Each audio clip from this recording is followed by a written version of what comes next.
Hello नमस्कार, कसे आहात सर्व? मस्त आहात ना? तर मस्तच राहा. सर्वांना सर्वप्रथम श्री स्वामी समर्थ. तर आज मी तुमच्यासोबत एक रेसिपी शेअर करणार आहे, वांग्याचं भरीत. पण त्याआधी वातावरण दाखवते. खूप पाऊस येतच होता. तर इतकं आभाळ भरून आलं होतं आणि खूप जोराचा पाऊस चालू होता. वारंही खूप सुटलं होतं. पण इतकं छान आणि इतकं भारी वाटत होतं ना, मी तर वरती जाऊन थोडंसं भिजून पण आले, कारण मला पावसात भिजायला फार आवडतं.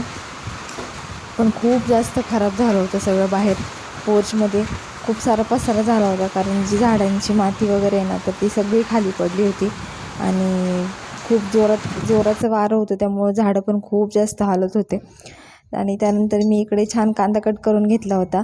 जिरी मोहरीची फोडणी दिली. कांदा थोडासा लाल होईपर्यंत परतून घ्यायचा. आणि इकडे जे आपले वांगे असतात ना, ते मी तेल लावून भाजून घेतले आणि त्यानंतर अशी छान कट करून घेतले. पण वांगे कट करताना पाहायचं त्यात काय अळी वगैरे आहे का.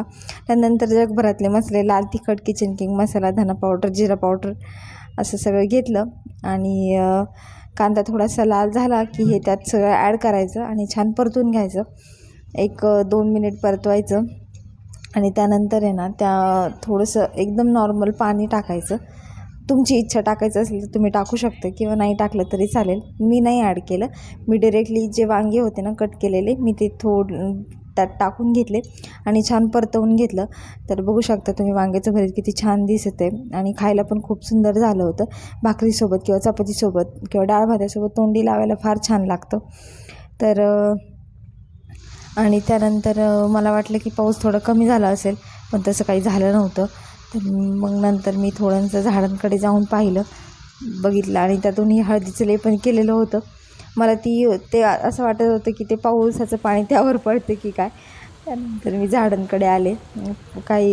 खूप वारं सुटलं होतं. मला वाटलं फांद्या वगैरे काही झाडं काही डॅमेज झालेत का कुठे पाहत होते, पण नाही, तसं काही झालं नाही. हे माझं शोचं झाड आहे, जे मला ह्याचा कलर फार आवडतो. त्यानंतर बरेचसे झाड आहेत माझ्याकडे, क्रासूला वगैरे, पण सगळे छान होते, असं काही झालं नव्हतं.